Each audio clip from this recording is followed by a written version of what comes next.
অলৌকিক। মায়ের আরতির সময় পুকুর থেকে হঠাৎই উঠে এলো এক কচ্ছপ। তেল সিঁদুর মাখিয়ে পুজো দিলেন পুরোহিত। ফের যথাস্থানে ফিরে গেল কচ্ছপটি। দীপাবলির রাতে ঘটে গেল এক অলৌকিক ঘটনা। কমলপুর কমলেশ্বরী মন্দিরে এক আশ্চর্য ঘটনা। তখন রাত প্রায় 2:30। চারিদিকে তখন মায়ের আরাধনা চলছে। এরই মাঝে হঠাৎই ঘটল এক অলৌকিক ঘটনা। সেই সময় কালীবাড়িতে প্রচুর ভক্তের ভিড়, চলছে কমলেশ্বরী মায়ের নিশি আরতি।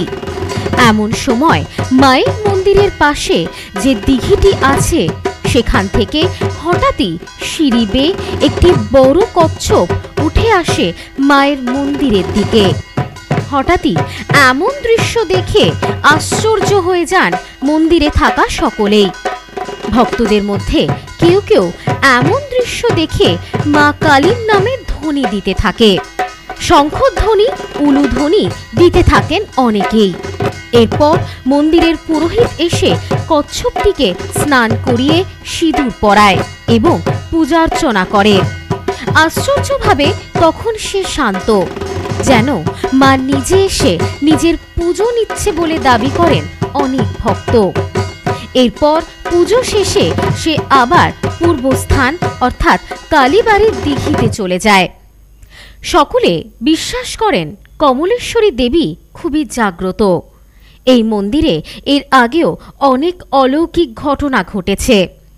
এই ঘটনা দেবীর আদেশেই ঘটছে বলে বিশ্বাস করছেন অনেকেই। মন্দিরে কালী পুজোর দিন সকাল থেকেই ছিল ভক্তদের ভিড়। এর মাঝে এমন অলৌকিক ঘটনায় অনেকেই বলছেন যে সত্যি মা এখানে বিরাজ করেন, তা না হলে এমন অলৌকিক ঘটনা ঘটা সম্ভব নয়। এই বিষয়ে মন্দিরের পুরোহিত বলেন, মা কমলেশ্বরী খুবই জাগ্রত। এর আগেও মায়ের মন্দিরে অনেক অলৌকিক ঘটনা ঘটেছে। পুজোর দিন সকাল থেকে ভক্তদের ভিড় ছিল চোখে পড়ার মতো। মায়ের আজ নিশি আরতির সময় মন্দিরের পাশের দিঘি থেকে একটি কচ্ছপ উঠে আসে, তাকে পুজো করা হয়। মাতৃরূপে পুজো শেষে সে আবার পুনরায় দিঘিতে ফিরে যায়।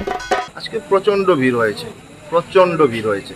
তা হলো আজ নিশি পূজা চলছে মার কমলেশ্বরী মায়ের মন্দিরে। আজ মার নিশি পূজা চলছে, তার মধ্যে হঠাৎ করে মার পুকুর থেকে একটা কাছিম উঠে আসে। কাছিম উঠে আসার পর আমি রীতি নিয়ম মেনে কাছিমটাকে পুজো করি। পুজো করার পর তারপরে কাছিমটা আপনি আপনি আবার মার পুকুরে চলে যায়।